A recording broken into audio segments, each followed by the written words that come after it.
Hi guys, welcome to my YouTube channel. I am Lerato Faith Makhabane and this is my YouTube channel. Ukele moshe guys, moshe namohla uyatlowa man, uyatlowa. Angitlo guys back moshe. Hey, dimhle man, dimhle. Anyways, welcome to my YouTube channel. If you are new, please subscribe, like and comment. And if you are a returning subscriber, thank you very much guys for the support. Guys, we're still on my motherhood journey, but I'm hoping we could wrap it up today. I can't wait to talk about some other things. I have a lot of things in mind that I want to talk about. So yeah, hence I wanna get it over and done with this motherhood thing. Although we know that it's an endless journey, but for now, guys, as I said from my previous video, that I decided to keep my baby, and honestly speaking, it was the best decision that I have ever made. I look at my baby each morning and I'm like, oh God, I almost denied myself this moment, such beautiful moments. She'd randomly smile at me in the morning, and she just brightens up my day, guys. And no regrets no regrets at all. And I continued my family supported me by all means. No one neglected me or acted funny in some ways or whatsoever. They supported me. I also got additional support from my boyfriend's family as well. Some of his members taught me a lot of things, and my friends as well. Yeah, and so I'm a happy girl. But let's fast forward. Sometime last year, I'm getting to a point whereby we're gonna talk about my labor journey. So sometime last year during November, I went to the clinic for a checkup, just for a random checkup, and then next thing they were like, I have an enlarged thyroid gland. It was like this. It was like I was trying to swallow a mango seed, and then it just got stuck or something. Yeah, and luckily, when I went for the checkup, as they referred me from the clinic to the hospital, I was okay because my thyroid gland was functioning well. It was just that it was big, it was enlarged, and then yeah. So, but then here's the thing: when you are someone who has lost her mother at such a young age, when you were somewhere around 1 or 2, it's it's really difficult when you come across sicknesses during your pregnancy, because in my condition, well, my gland was okay and stuff, but then I started getting anxiety, guys. I was stressing, I was worried. I remember I started praying even more. I feel like pregnancy brings you closer to God. Having a child brings you much closer to God, because you pray more than you never did. You're hazing. And in my case, I was scared, guys. I started overthinking a lot of things. If I am gonna give birth and then come back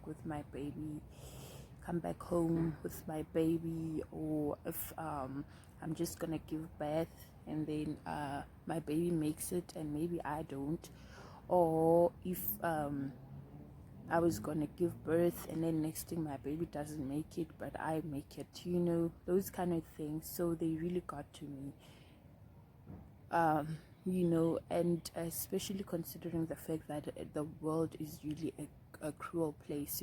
People are evil, and having had an experience of living with stepmothers and all that shit, I was really worried, and the last thing I was praying for was that we both make it, both my baby and I make it, and that I get to like raise her. Because and I think that was coming from a place of considering the fact that maybe I have mother issues, you know, like I lost my mother at a very young age. I think I was somewhere between one, but I wasn't yet 24 months, fully 24 months, you know. That's what I know. Well, we're not going to talk about that, guys, but yeah, well, it came from that place, you know, because sometime last year I remember texting my other friend, and I was like, you know, I feel like if my mother was here, things would be different, you know. And my friend was like, but then you've got Abu Mamkulo or whatsoever, you've got like your family, and you've got a lot of people who are like playing that mother role in your life, you know. Although they come with different factors, they like contribute differently. So why are you saying that? And I was like to her, the thing is, I feel like if those people who are playing like a motherly role in my life were to choose, they'd obviously choose their kids over everything, over me at some point.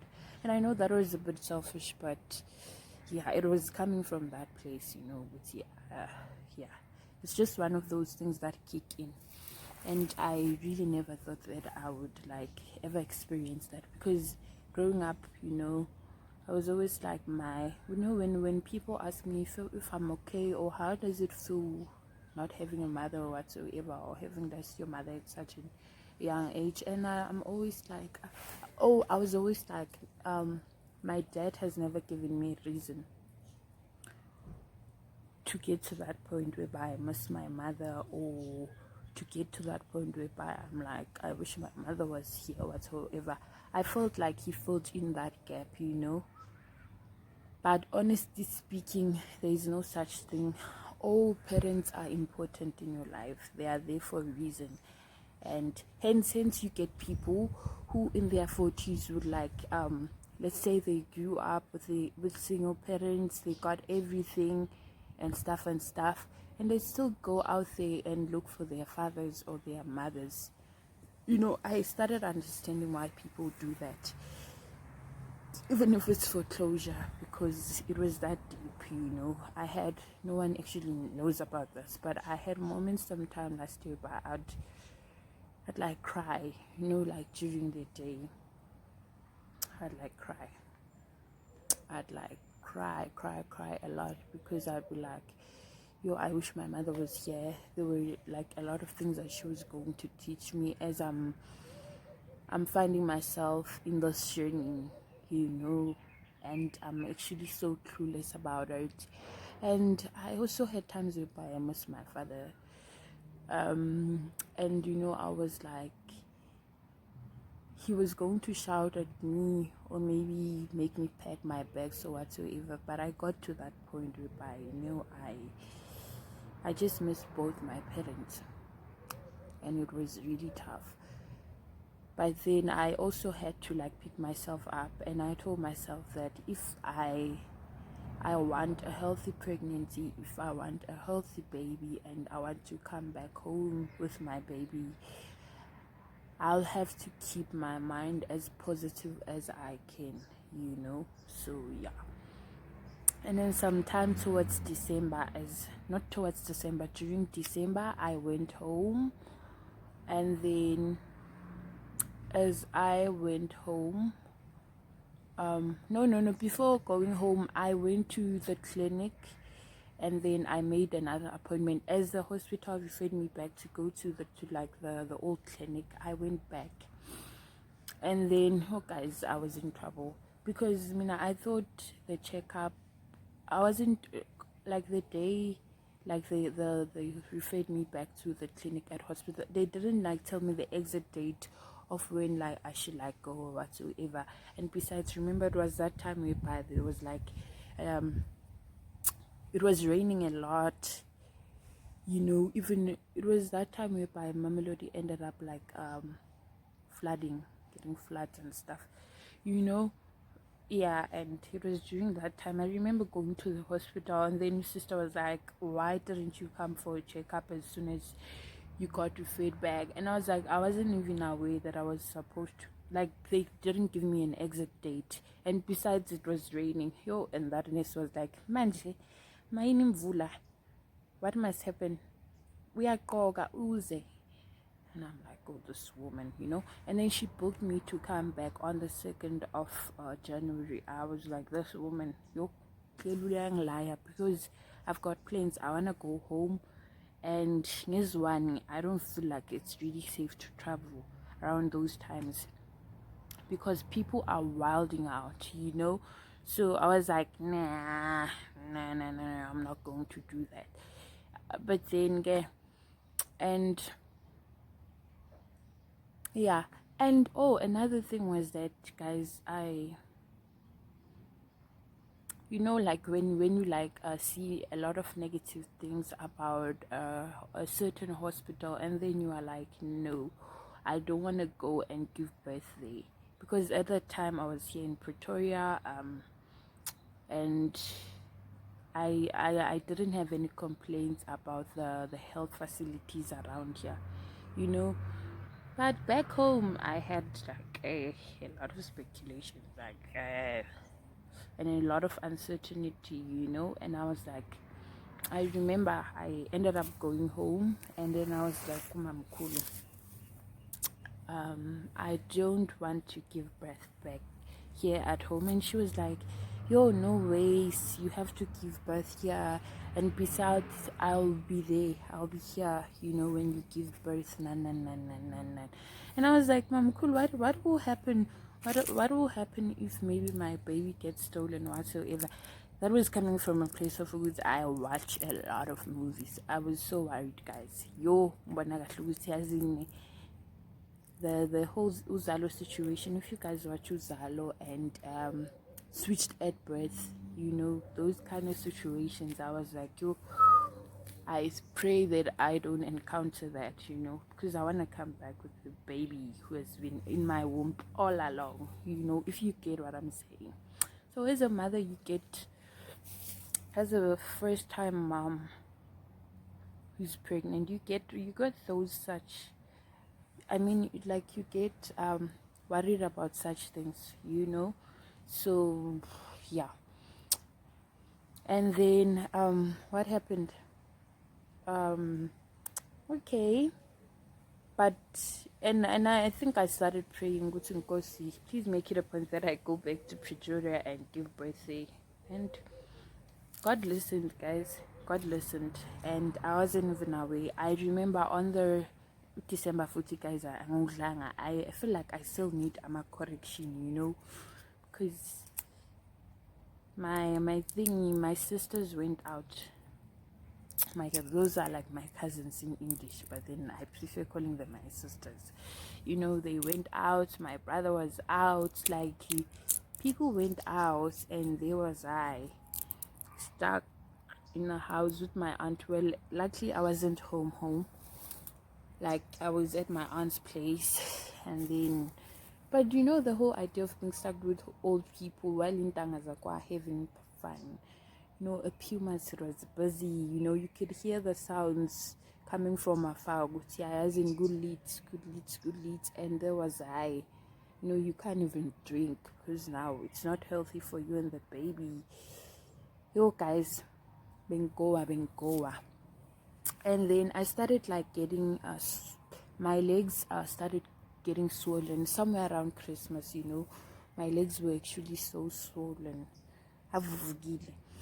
And mom was like, Ntoza corner, people were like, no, it's normal, it happens, but in my case, it was not normal, and I wasn't aware. And as part of God's plan, I think he made it a point to which I get booked on the 2nd of I had to go to the clinic on the 2nd of January, you know, although I felt like it was inconvenience or whatsoever. And you know what happened? Apparently, guys, I got swollen because I had BP, high blood pressure, you know. And okay, I went to the clinic. So ngavuka ekuseni from Witbank, took a taxi to Pretoria, you know. And then when I got there, my boyfriend was accompanying me. When we like got there, they kept on checking my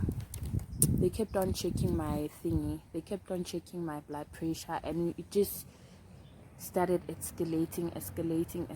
You know, the first, like, every 30 minutes they tried checking me and stuff, you know, but then it wasn't going down. Instead, it just kept on going up. And another thing, they were like, my baby seems to be way too small for me to be like 34, 33. I think it was 33. To be like 34, because I gave birth at 30 something weeks. Yeah, it wasn't like a full term, you know. And they were like, it's impossible. Like, I can't be saying I'm 30 something weeks while my baby is way too small, you know. I remember this other nurse making fun with you.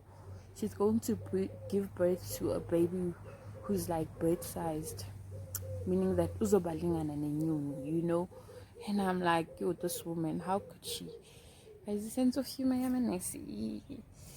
know, having order sometimes. But yeah, you know. And I ended up laughing about this thing because I'm like, this woman, a sense of humor, how can she laugh about such a thing, you know? And then the other one was like, they just have to call the ambulance for me. I can't even leave the hospital. They have to call the ambulance for me. And then they did. When Kangus, she was joking, I got like, she gave me 2 injections before I could leave. And then next thing was being carried out by those people. And I don't know what's in Babizan, but yeah, those ambulance people, you know. Yeah, it sounds bad, mind to those people, but then yeah, you guys get what I'm saying, no offense. So yeah, and then we went to the hospital, guys, and boom, all of a sudden I was sick, you know. I ngisuke ekhaya and I was feeling okay, you know. It was just that my legs were swollen and stuff. I mean, I didn't see anything wrong. I think that's the thing I hate about hospitals. I mean, like, you go there having a headache, or you go there with like a swollen leg or whatsoever. Next thing, and you can't even feel any pains. Next thing, when you get there, you are worse. The more they inject you or whatsoever, you just get worse. You start feeling the pain and stuff, you know. And so when we got there, well, my boyfriend had to leave, and then yeah, I was left behind. They started examining me and stuff, you know. And then when I kept on being transferred from ward to ward until I got to my last ward.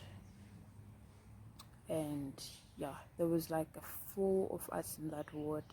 I remember it was like 4 of us, and I had to be induced, guys, because they were like, my life is in danger. Not only my life, the baby's life as well, you know. And it was like, I think that was the day I realized that pregnancy is a matter between life and death. And that is one thing that our parents are not always honest about, you know. They'll only tell you the part whereby they're like, a baby is a blessing. Yes, a baby is a blessing, but they won't tell you about the risk, you know. And so yeah, I had to be induced, which is like a process which like it oh kana guys, like it's a process which speeds up your contractions, you know. It makes you like get contractions and stuff, so you can like give birth quickly. But then with me it didn't work. I recall, you know, to those who have given birth, as you guys know, I recall they were giving me like 6 this other crash tablet. I'm not sure if it's a pill or this other medication in a glass, so. And then I had to take it like 12 times every 2 hours. I had to take it. I think that one was for like cooling my high blood, but it just got worse, guys. You know, it was just worse. It wasn't getting any better. And then the next day, it got a bit better, but it was still high, you know. And then they gave me these other meds, 6 cups of that meds, and it didn't work, you know. I remember the doctor coming with a balloon. It was brownish nyana, you know. And when you like interact with other people in the ward, they're like, yeah, I mean, I got they inserted that balloon, but then they had to take it out because the process was not working and stuff. You know, it gets scary. And so I was like, bazofaka balloon, like down there they're going to put a balloon here. Imagine. You know, I remember Dr. Begafi, guys, it's not nice. Like, it's don't get pregnant. Don't. I'm joking. Multiply, but hey, yo. Yeah. Anyways, yeah, and then I recall the doctor would come in. Different doctors will come in. Omunye will collect your blood. Hi, usadzu usalele in peace nangomunye. The other one wants a blood sample as well. Usat nang omunye a blood sample. The other one comes with these bottles, and you like. And I remember they brought in this other plastic, and then this other girl was fooling around with me. She was like, they're going to blow that thing, the plastic, insert air basically, and then they're going to insert it down there. Yo, I was like, yo guys, I was like so scared. And there's like 4 of us, and I think 2 of us were there for like high BP.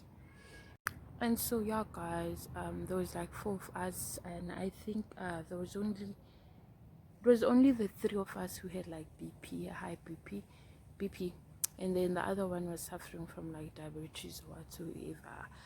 And you know what happened? You know, it's nice being in a ward with people and stuff. It calms you down and stuff, because I remember the first time like I was alone, and I was like, I remember telling the nurse, I can't, like, I because I like overthink things. Like, you know what, I might lose, you know. I started thinking about horrible things about things which could go wrong and stuff, you know. And so I was like, miss, can I be transferred to another ward? At least I want to be surrounded by people. And so yeah. But when you get there, and remember, we are being induced. Some react to the thingy, to the process, some don't, and I was one of those people who didn't. But remember, I got there last. Yo, when I see people like baskrima, ooh, you know, when they like getting those labor contractions, I'm like, yes, can you amusla? Yo, oh, when I get there, I'm like, we are new, yo, and I remember like we were having a conversation with some of these girls, and they were like, someone didn't make it apparently. Someone who was there before I got there didn't make it. And when you hear such stories, guys, it's sad. It's really sad, but then such things happen. And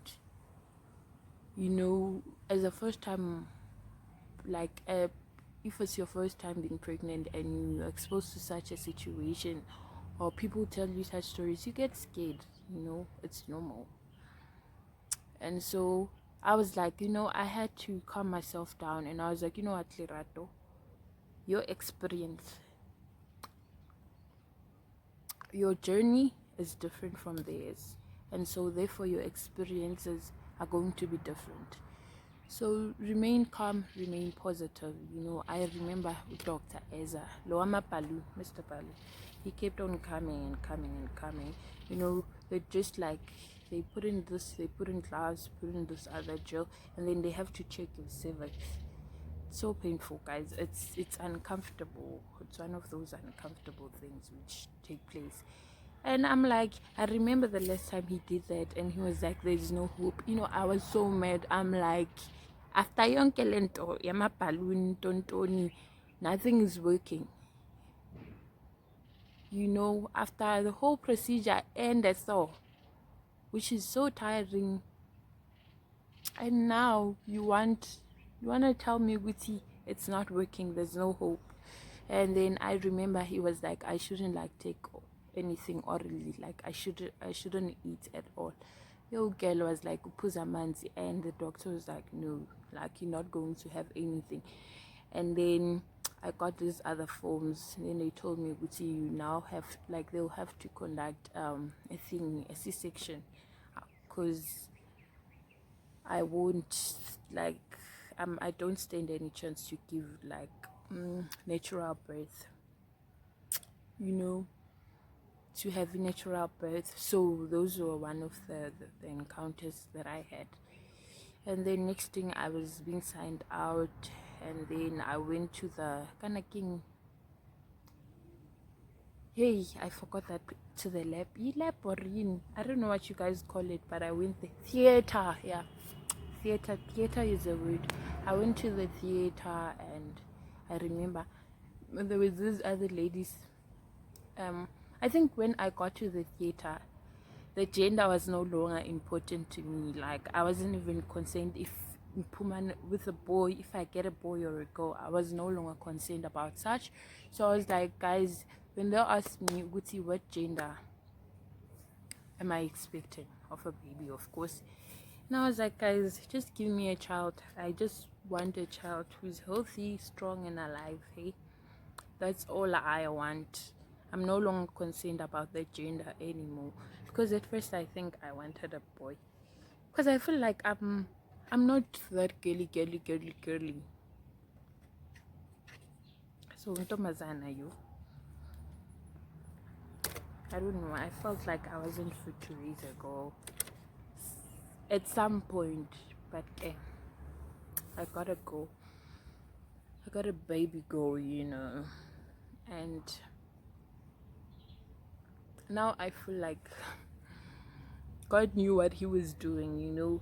I feel like it was him giving me a girl wasn't such a bad idea.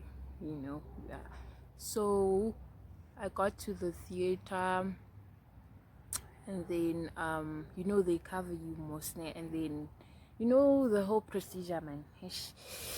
Yeah. And then there was this doctor who's sitting next to me, and I was busy singing, because I think that was the only way to keep myself distracted from overthinking and stuff, because when I got there, I just prayed, and then I started singing and singing. I mean, like, once they started with the whole procedure. So yeah. And then I was concerned about food, guys, because I didn't eat. Next thing, the doctor says I can't eat because I have to go to theater.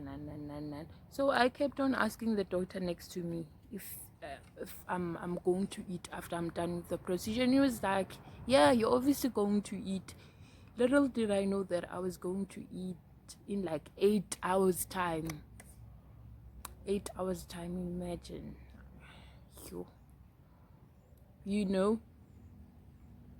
And I'm like, this doctor Mara. And then what happened, like, oh, there's this injection that you get, like they inject you in your spine, and then it makes you like numb. Yeah, you can't feel any pain as they like doing the operation, the cesarean operation. You can't feel any pain, but you can hear them pulling. But yeah, I think it was, yeah, if I had to give birth again, I'd do a C-section. But the thing about it is that paying a corner, some say it's endless, but mine is different. I'm okay. Like, it's now getting cold. Well, I have my days, but then, I'd do it again. I'd go through that procedure again. But I'm not saying I want kids now. No, like in grand, guys. Anyways, yeah. So, but when the doctor injected me, he said it might work or it might not work. And guys, I was worried. I started getting worried. I'm like, shit. If he says it might work, she could see somewhere during the procedure I might find myself like no longer feeling numb and feeling the pain. Shit. Because when they like do the operation, the whole cesarean operation, there's that thing, mirrors over there. You can see what's happening at some point. But I tried not to look there, and I tried to keep myself calm and stuff. And so, yeah. And then next thing, my baby was crying. I was like, oh, thank God, But I was still worried because now they still have to cover me up. They still have to like not cover me up, but then they still have to close those layers in my hey, I don't know if they make them in your stomach or what, wherever they make them, the exact place. Yeah, so they still had so I was concerned. Because when you read stories beforehand, such things are stressful. Like, hey guys, I don't even want to share because I'll end up scaring some of you guys. So I was worried. Are they going to close to seal me well? Like, like do the right thing, or what? Or if maybe they might cut body part, a mistake or whatsoever. But I had to pray and keep calm, and my baby was sound and safe. And apparently she cried way before they could like take her out of the thing that thing. It's an amino fluid is what is inside that bag, man, that sack. Yeah, so before they can even take her out of my belly, the moment they just opened up the thingy, the moment they opened up the layers in my stomach or whatever, I don't know what you guys call those things, but I hope I'm making sense, ne? So yeah, so she started crying. Like, I think she couldn't wait to see the world. She couldn't wait to see us. Yeah, she couldn't wait. So yeah, and she was born ready, guys. She was born ready. So yeah, and they brought her to me. I gave her a kiss. I started thanking God. So yeah, and then yeah, that's it, guys. And unfortunately I couldn't have my family over or my boyfriend because I wanted him to be there to see his work. not his work, but to see this is a risk. This is a risk. To see the risk that I'm taking. I wanted him to be there to see, but unfortunately that couldn't happen because my case was like an emergency. It was a serious emergency, and so they say that in cases of emergency they don't allow like families to come in. Apparently that's what they said to me. And my baby was so tiny, guys. Because now she was like a premature, but she was so tiny. She was so tiny. I had no idea if I was going to be able to carry her. Considering the fact that I've never really been exposed to a situation where I find myself with infants, like, or prematures, or I've never been. I'm not really a fan of kids. I used to not be a fan of kids, but now I think my perspective has changed. The feeling is now different, So yeah. Yeah, and then they, after because now when I got out of the theater, I think I left my baby behind because they had to put her in an incubator. Or sorry, was it an incubator or whatever? I'm not sure, but they had to detect her lungs first to determine if she'll have to stay at the ICU or like inside an incubator, or if she's okay, she's like good to go. But luckily her lungs were strong, so yeah. And then they brought her into the ward. I think my family saw her first. My boyfriend, because my family was not really there. My boyfriend and his sister-in-law was there, so they're the ones who went and dressed the baby up and all that. But then they had to leave the baby behind. So I was worried, are they really going to give me the child that I gave birth to or what? Hey, I was worried, guys. But they brought my baby to me. And guys, this whole thing of nipples, my nipples were like swollen. I don't know if I should say swollen or whatsoever, but that nipple thing was inside. I remember the nurse saying, yeah, you guys should tell your boyfriends to suck your nipples. A little busy more, because now look at your nipples. How on earth is the baby going to like suck? So yeah, I guess you got a tip there, guys. That's if you're planning to make babies. Don't make babies though. But then yeah, I hope you got that advice there. So yeah, and then they brought my baby to me. She was so tiny, guys. She was so tiny. And remember the time they brought her, the nurse brought her. I can't eat. The nurse brought her, and they were like, I need to like breastfeed her because she's hungry. Yeah, never in my life have I breastfeeded a baby.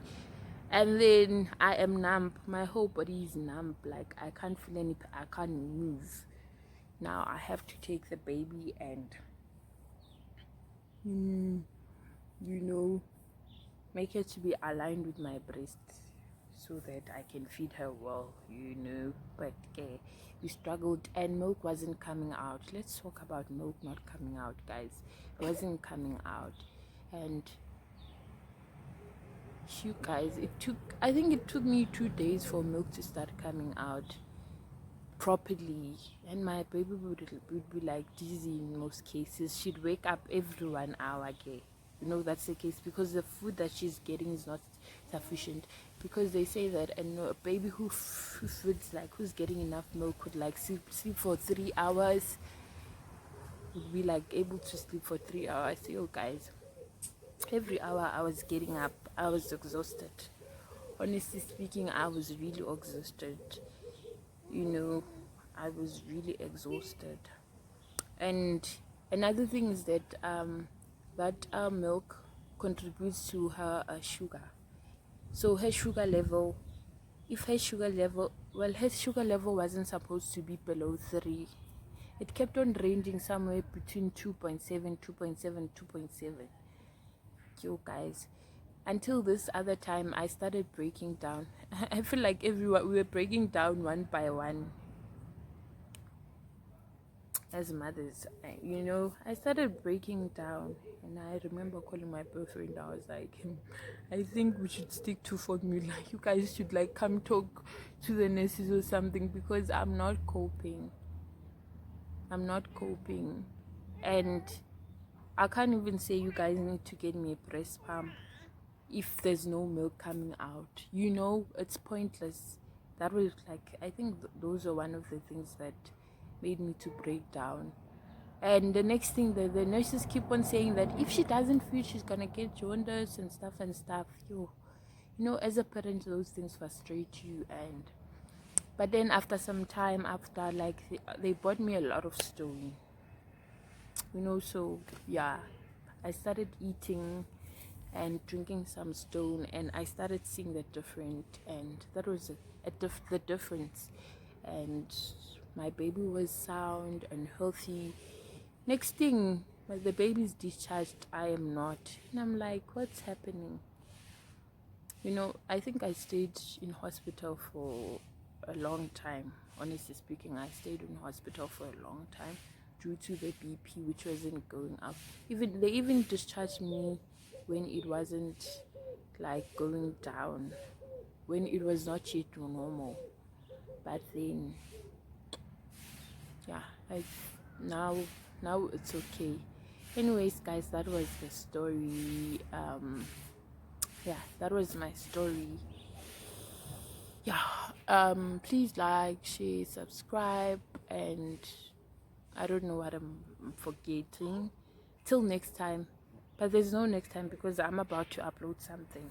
Like, we need to talk, guys. There's something which has been on my mind for the longest time. I actually saw this post which I feel is disturbing, so we need to talk. So wait for the next video. Bye.